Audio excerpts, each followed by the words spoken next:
Hello everyone, welcome my to YouTube channel. আজি মই বনাবলৈ লৈছো চিকেনৰ বইল। চিকেনৰ বইল বনাবৰ বাবে অলপ চিকেন মই সৰু সৰুকৈ কাটি লৈছো।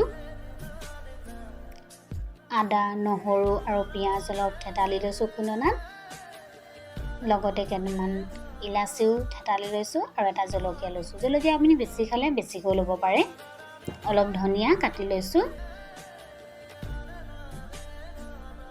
ধনিয়া নিদিয়াকৈ খাব পাৰে, কিন্তু ধনিয়া দিলে চিকেনৰ খাবলৈ সোৱাদ হয়। এতিয়া আমি কেৰাহীখনত সৰু সৰুকৈ পিচ কৰি ৰখা চিকেন দি দিম।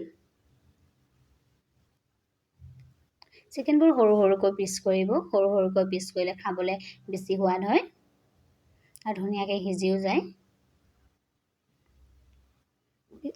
খুন্দি ৰখা আদা, নহৰু আৰু পিয়াজৰ পেষ্টটো আমি দি দিম ওপৰতে। তাতে দি দিম ইলাচি আৰু জলকীয়া।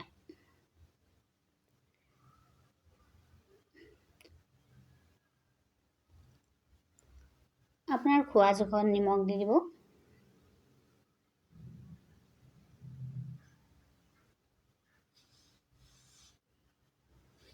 আমি তেল মছলা দিয়া চিকেন খাই থাকোঁ প্ৰায়, কেতিয়াবা এনেকৈ বনাই খাবচোন, খাবলৈ বৰ সোৱাদ হয়। এতিয়া অলপ পানী দি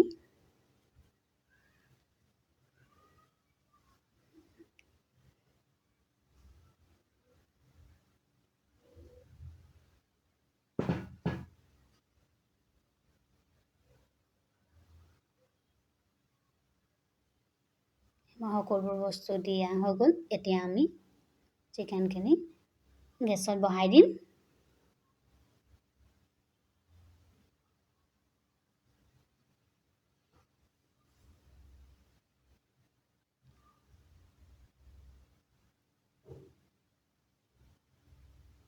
গেছত বহাই পিনে অলপ সময় লৰাই ঢাকনিখনে ঢাকি দিব।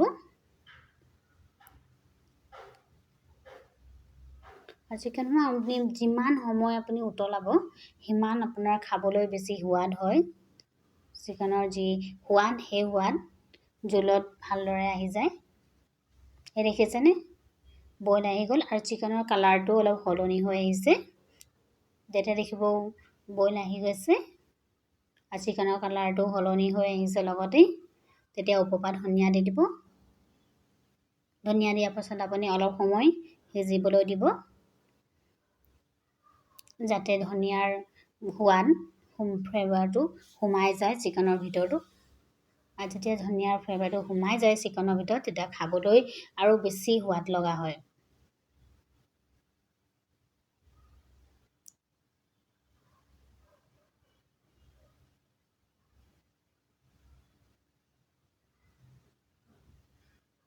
আমাৰ চিকেনৰ ৰেচিপিসমূহ হৈ গ'ল। এনেকৈ আপুনি এটা বইল হেল্ডি চিকেন বনাই খাবচোন,